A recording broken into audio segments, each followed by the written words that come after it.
Shalom, mari kita renungkan firman Tuhan dengan tema Roti Tak Beragi. Keluaran pasal 13 ayat yang ke-7. Roti yang tidak beragi haruslah dimakan selama 7 hari itu. Sesuatu pun yang beragi tidak boleh dilihat padamu, bahkan ragi tidak boleh dilihat padamu di seluruh daerahmu. Ragi atau fermen merupakan zat yang dapat menyebabkan fermentasi pada makanan, khususnya roti. Melalui ragi yang dimasukkan ke dalam adonan, maka adonan akan mengembang. Dan ragi tidak akan dijadikan satu dengan garam di dalam adonan karena sifat garam cenderung menghambat mengembangnya adonan. Ragi nampaknya sudah ada sejak lama. Dalam sejarah bangsa Israel, ragi sudah dikenal dan biasa dipergunakan untuk mengolah bahan makanan. Namun, saat merayakan malam pembebasan mereka keluar dari Mesir, Tuhan melarang mereka makan roti yang beragi. Dengan perintah ini, Tuhan ingin mengingatkan mereka. Pertama, pada satu peristiwa, yaitu untuk memperingati malam pembebasan mereka keluar dari Mesir, mereka harus cepat-cepat pergi sehingga dengan terpaksa mereka membawa roti yang belum ada raginya. Itu sebabnya peristiwa ini dirayakan sebagai Hari Raya Roti Tidak Beragi. Kedua, melalui Hari Raya Roti Tidak Beragi, bangsa Israel tidak hanya mengingat keluarnya dari Mesir, tetapi juga mengingat kuasa Tuhan sebagai satu-satunya kuasa yang dapat membebaskan mereka dari perbudakan Mesir. Ketiga, mengingat sifat ragi yang dapat mengubah suatu bentuk kepada bentuk yang lain, maka Tuhan mengingatkan kita agar waspada terhadap ajaran yang tidak sesuai firman Tuhan, yaitu ajaran orang Farisi dan Saduki yang diibaratkan seperti ragi yang merusak dan membusukkan.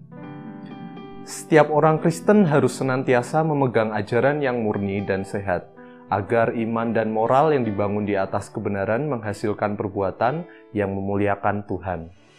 Tuhan Yesus memberkati.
Terpujilah Allah Bapa Tuhan kita, Yesus Kristus, Bapa yang penuh belas kasihan dan Allah sumber segala penghiburan, yang menghibur kami dalam segala penderitaan kami, sehingga kami sanggup menghibur mereka yang berada dalam bermacam-macam penderitaan.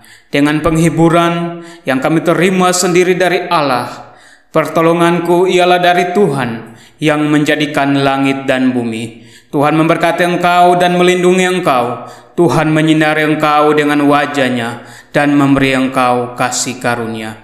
Tuhan menghadapkan wajah-Nya kepadamu dan memberi engkau damai sejahtera.